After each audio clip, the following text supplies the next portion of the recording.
Most bankers aren't ready to help you until after their third cup of coffee. But with Central National Bank's after-hours service, you don't have to wait for the bank lobby to open to get help. You can contact us from 6 to 8:30 in the morning or from 5 to 10 in the evening, and we'll connect you to a real, live, local person who can answer questions and fix problems 7 days a week. Bank different. Bank Central. Central National Bank. Member FDIC.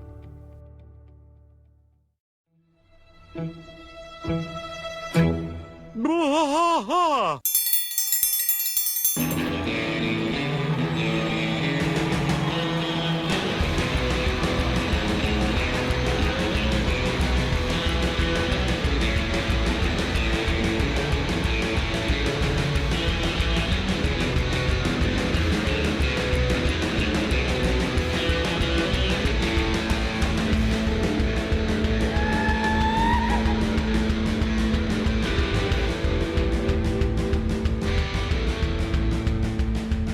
Bwaaa trash fight all through the night, deep in the heart of Texas. The trailer park is nice and dark, deep in the heart of Texas. That drinks his brew and he spits his chew, deep in the heart of Texas. The TV blares, but no one cares, deep in the heart of Texas. Here we go! Hey there, everybody. Welcome to Bwaaa. a King of the Hill Rewatch podcast. I am Mike. And I'm Rusty. Rusty, it's Friday. It is Friday. It's Friday, and we have a special guest. And that ain't right. That's for sure. So we have... I think that is right. It might be right. So today, guys, on this great Friday episode of Bwaaa, we have a gilder on the other end of the line here. I'm interested to find out what a gilder is. Very Handsome Shrimp is the name that I found him underneath. He was in the KOTH, King of the Hill content sphere on Instagram, and what I had found was a gilded, I guess you call it, painting of Hank Hill and Bobby in the little devil costumes. It was two separate things, and then he had a bounty hunter one that he had done with Dale. So go ahead and tell us a little bit about yourself, Bob. Yeah, sure. I'm a painter and a gilder, and I love King of the Hill. Love all cartoons. King of the Hill, like you guys, I'm sure, kind of just holds that special place at the upper echelon of my heart. And that's kind of a recent thing. I grew up more like a Simpsons fan, and I watched King of the Hill, but it didn't quite sink its hooks into me until I was a little bit older. I think that's a lot of people, yeah. I think that's a lot of people. It was once they got a little older, they started to identify more so with the characters, and it kind of developed a relationship. I've noticed that in a lot of younger millennials, and even some of the older Generation Z that I've interacted with on Twitter. It's crazy, the fan base that's actually it's still growing a fan base. As people are able to relate to it. Yeah, I have had a lot of success marketing my artwork on TikTok, and I was really surprised at the giant community of people on TikTok that are there for King of the Hill type content. Yeah, it's kind of crazy whenever you start looking into all the King of the Hill stuff that's out there. Instagram, TikTok, it's a real community. And to what you said, I think that King of the Hill, it's one of those things that, they say you're a Democrat until you pay your taxes and then you become a Republican. I think it's kind of the same thing with King of the Hill. You have to have a little life experience, and then you realize, oh, crap, I've seen that. Oh, I know that guy. Oh, this thing's happened to me. Absolutely. Yeah, so I think King of the Hill is a little bit of a acquired taste that way. I was just going to say it really blossomed for me more so in the last 5 years, and I'm 32 now, and like I said, I watched it when I was a kid. I remember seeing the Kidney Boy episode over and over and over again when I would go to school, but it really developed more into my favorite show later in life. Yeah, absolutely. I'm 32, and so the show always was kind of special to me. I always liked the show. It was something that was always in my scope, but now that I'm older, there's just a greater appreciation, I guess, than I had when I was a teenager, smoked out of my mind, sitting up in the, upper echelon of the house in the very tip top room, just hiding at 2 a.m., watching as much cartoons and, filth TV that I could. You were in the attic? I wasn't in the attic, but I was in the landing space. So it was like an area that really would have been like a sitting room to look out the window in, but it was just transformed into a bedroom. Huh. And I used to just sit up there and so keep an eye on you. No doors. I would throw the window up, and my parents smoked cigarettes. So as long as I smoked a cigarette after I smoked weed, I was in the clear.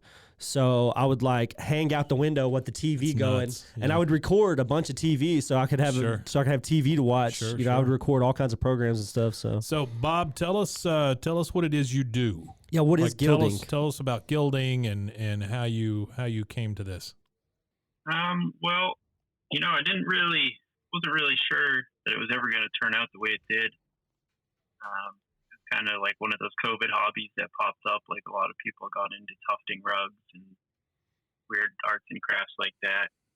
I just started painting more. My girlfriend's a really good artist, and she had painted me something on glass that I thought was really cool, and she used just like a textured paper inlay on it, and I kind of was interested in like what else you could use for inlays, and I saw people gilding, like you see it, maybe you go downtown on Main Street, wherever you are, and businesses will have their business names like in gilded letters on their window fronts. Yeah, I know exactly what you're talking about. Yeah, that's beautiful. I've always thought that that look was, it's a real classy look for businesses.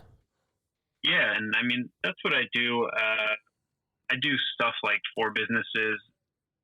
It's kind of not really what people are interested in seeing on social media. So if you go to my Instagram, it's all just like cartoons, and really just a way to get yourself out there, show what you can do in a way that other people are interested in. Because, if I posted the supermarket's logo on my page, it would not really well, do you, generate any. Yeah, that's right. Do you post the process though? Are you able to like record the process of painting the supermarket thing? Because I think that's marketable in itself. The actual like people don't really care so much about the supermarket painting finished product, but the process usually is something that interests people in most anything. Like there's people with millions of views on TikToks that just wash plates.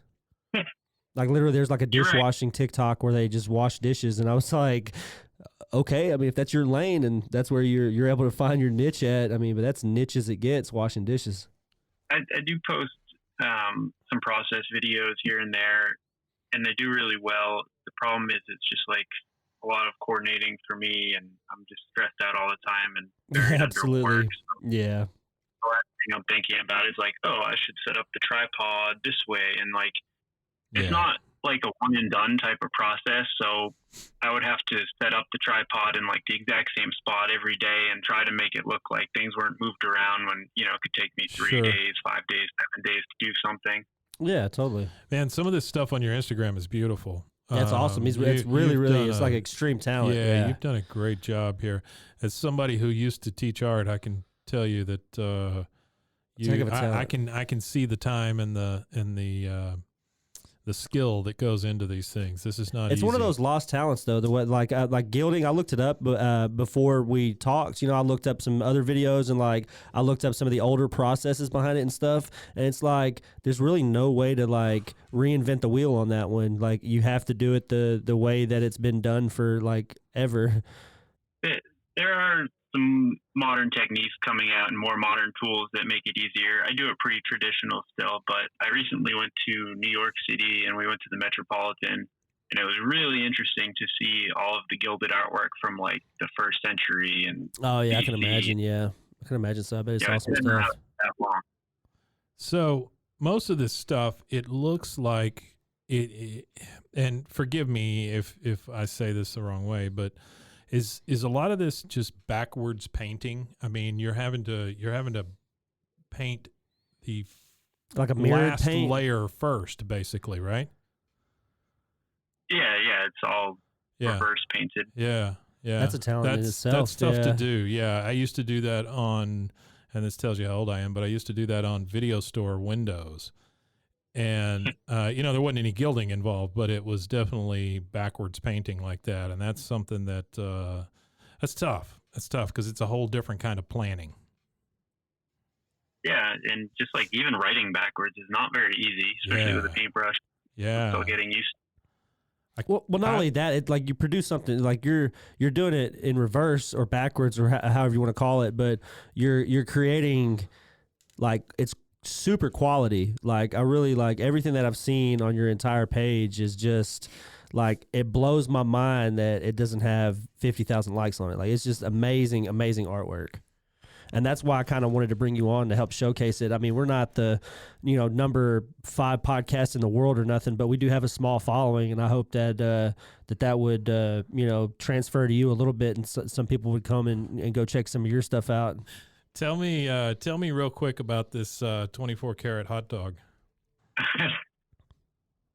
I just wanted to do something funny for 4th of July, and I thought maybe that could be like the thing that people saw and were like, oh, yeah. That could be maybe a viral thing. It definitely wasn't, but yeah, it's super cool though. I love that. Eat your heart out, it says. Yeah, man, this is some beautiful stuff. So give us do you have like an online shop where they can buy these things, or are they mostly contacting you through Instagram, or how does that work? Yeah, I don't really have a store or anything like that. So anything that you see on Instagram, is it all available? I'll post things on my Instagram story if I'm selling something, or people email me with this special request. A lot of stuff is so let's say somebody wanted to get something done. How would they get a hold of you and give out your email and all that stuff? Most people just contact me through my Instagram, which is Very Handsome Shrimp, but cool. I do a website, which is veryhandsomeshrimp.com, and my email is goldart@veryhandsomeshrimp, and I get traffic through there as well. Awesome. There you go, guys. You heard it. Very Handsome Shrimp. That's where you could find him at, and that is Bob the Gilder. Bob, I'm going to ask you one more question, and then we'll get you out of here. Tell me about Very Handsome Shrimp. Where'd that come from? There's I think it's Snapchat has a filter where it puts your face on a frozen shrimp in like the supermarket. Seen that? Yeah. My girlfriend had that filter on me, and she said I was a shrimp, and I asked if I was a handsome shrimp, and she said a very handsome shrimp. And when I Googled that to see if it was like anything, like if I could make it my business name or whatever, apparently it's from a Bob's Burgers episode too. Really? Oh, wow. That's funny. That's fantastic, man. Hey, and I love the fact that it abbreviates as VHS. That's fantastic. That's what I liked about it. Yeah, I was like, why does it say VHS on there? And then I was like, oh, Very Handsome Shrimp. Duh. That's right. Yeah. Well, I hope that we're able to at least expose a few more people to your art. There's a ton of King of the Hill stuff on there. Saw some Aqua Teen Hunger Force, some Beavis and Butthead stuff, all kinds of stuff on there. Yeah, thank you guys, Rusty and Mike, for having me on here. It's the first time I've done anything like this. I'm kind of an introvert, so that's why you don't see me on the social media too often. So thank you guys again. Yeah, we appreciate you coming on. Yeah, we can't thank you enough for coming on, man, and I hope we help. That's one of our goals here. That as we transform, we've been doing this now for almost a year, under a year, and one of our goals is to start bringing on community content creators inside of the King of the Hill sphere. You're actually, I think, our second King of the Hill content creator. We had another one called Feminist Peggy, and she makes different kinds of jewelry and stuff related to King of the Hill. So it's just cool to be able to have a podcast and have this platform where we could like uplift some, community members with inside of the King of the Hill sphere. Tell your girlfriend that she did a great job naming you. That's fantastic. Thanks. All right, man. I don't know. All right, guys. Thank you. Take it easy. We'll see. Take it easy, buddy. Thank you. Bye-bye.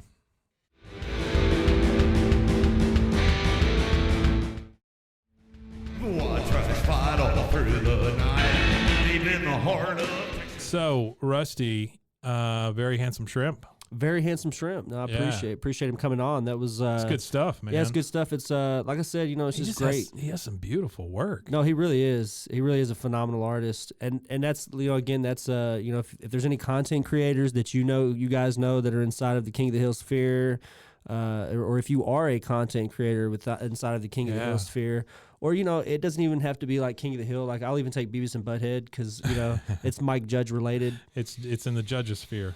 Oh, did you hear about that show that they were doing that got canceled? Yeah. The King of the Hill creators? Yeah, I saw some crimes. bad crimes. I saw some animators on Twitter that were looking for jobs. Yeah, I don't know that it's totally canceled. I know that they're going to shop it to some other networks and stuff. I hope so. Knowing those guys, somebody's going to pick it up. Well, between Mike Judge and Greg Daniels, I think they can probably get some work. I just don't understand why. I feel really bad for those guys. I think they'll why be would okay. Netflix though? Why would I just don't understand why they would. New management, just like any other network. New management comes in and they start killing stuff. Yeah, it's damn boomer management.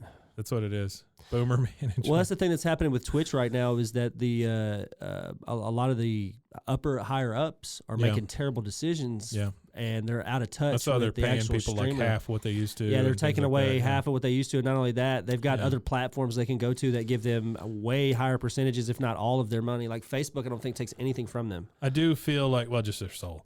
But Yeah, just your soul. I do feel like this is a great opportunity for some other streaming platforms that maybe couldn't build as quickly. Yeah. Now's the time, There's a new streaming platform right now that's in development by a top streamer who is worth like $300 million. Yeah. And he's pissed at the current way that Twitch is going. So he has personally put in millions of his dollars to create a new platform. So who knows? Who knows what's next? I used to love Mixer. Mixer was great. I really liked Mixer. I didn't like the fact that it was owned by Microsoft, but other than that, it was a good why? platform. Well, I actually the reason why I didn't like that it was owned by Microsoft, but then again I did because their technology for streaming was better than Twitch's. The faster than light technology to where you could I was able to when I was streaming, I could play my game from my stream. Yeah, it was that seamless as pretty far quick. as like it was a lot quicker as time went. And Mixer was good. I felt like the community was less toxic on Mixer also. Yeah, I think so too. And it was because it was it was a smaller community. Yeah. I think when communities are large, there's a certain amount of toxicity. Sure. There was a lot of drama with one of the Twitch streamers that I watch, and he was averaging like 50,000. Yeah. He comes back from the drama and he's down to he lost like 30,000 average. So it's it's just a lot of toxicity all over it. The cancel culture and stuff like that too, to an extent, is some of it's become out of hand. Like there are things that people need to be removed from social society for, and but do you feel like Hank would be canceled? Would Hank be canceled? No, I don't. I feel like Dale would be, right? Himself. I think he would cancel himself. Yeah. I think at this point he would be like in a bunker, like brain fried, deteriorated. He would be like Hunter S. Thompson at the end of his life up in the all those hills chemicals. in Colorado.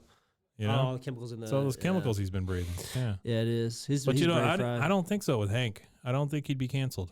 I think he's uncancelable as a person because he's willing to learn from his mistakes. He really is. And I think that's the big thing with cancel culture is it doesn't give people a chance to learn from their mistakes. Sure. So how can you instantly vilify them? So that's going to make them resentful. So if you turn that vilification into resentment, then they don't learn from it. They just become hateful people, and they become to hate the system that chewed them up. Mm-hmm. When you should be sitting down with these people and having dialogue, having conversations to figure out what makes them feel that way and why it's wrong to say certain things or be a certain way. And so give me a King of the Hill character that might be able to come back from cancellation. Bill. Cancellation. I think Bill would be one of those that would be. Bill would listen. And I think Boomhauer would be on the list of. I don't think you could cancel Boomhauer because nobody understands what the hell he's saying. No, well, except for Hank. Well, that's what I'm talking. I'm talking seems to about understand more what about, he's talking about. Boomhauer's appetite for women kind of thing. Yeah, well. I don't think that Boomhauer's the kind of guy that would come out with something heinous or something, about him. I feel like Boomhauer he opens the door. He's very he's a womanizer in a way, but he doesn't treat women bad. He's a womanizer in a way that he listens to him and buys him flour, and then after he has sex with him, he's done with them. But I don't think he does anything sketchy. I don't think he's one of wears those those stylish cheetah shorts. I think it's really hard to cancel most anybody in the show. I feel like they all have Peggy. Yeah, well. That's why I said for a foot so big, I don't understand how it fits in her mouth so Yeah, that's often. true, Yeah, that's she does true. put her foot there a lot. Well, hey, this was fun, man. Yeah, it was. Very Handsome Shrimp. Yeah, Very Handsome Shrimp. Check him out. He's got veryhandsomeshrimp.com. He's got Very Handsome Shrimp on Instagram. On Instagram. That's where I found him at, was Instagram. So Those he are the does ways to get a hold of him. gilded paintings. Y'all check that out. Also, I saw he did a gilded version of an Alamo beer bottle. He and did. put it up for auction. he did. That's awesome. Yeah, Yeah. that's awesome. Had I known about that, I would have bid. Yeah, there's actually a bid right now for the buyer's choice out of 3 of the King of the Hill ones. Really? I believe on there right now that he has going. So y'all make sure to rush over there, go check it out. And if I'm gonna send him our logo. if you go over there to him and you leave a comment and you mention our podcast, Yeah. I'll give you a shout out in our next episode, and I'll put you down Absolutely. for a free sticker when we get our stickers produced here soon. And you go in the bin for a free shirt whenever the shirts start. There you go. And rolling you'll out. also go in the bin for a free shirt and a free sticker if you go over to Very Handsome Shrimp on Instagram, and you comment, "Hey, we're here from the Bwaaa Show." Yep. And that's our I think that's call to beautiful. action. That's our call to Beautiful. action Yeah. today, guys. Go do it now. Yeah, do it now. Hey, where can they find us if they want more? Well, you can find us at BWAAAKOTH on Instagram, TikTok, and Twitter. I'm more active on Twitter these days than I am on Instagram and TikTok, but I am still putting content up slowly, but it is there for your consumption. Consume. Consume. Obey. Wimatanye. Wimatanye, folks. We'll see you next time. Bye. See you next time.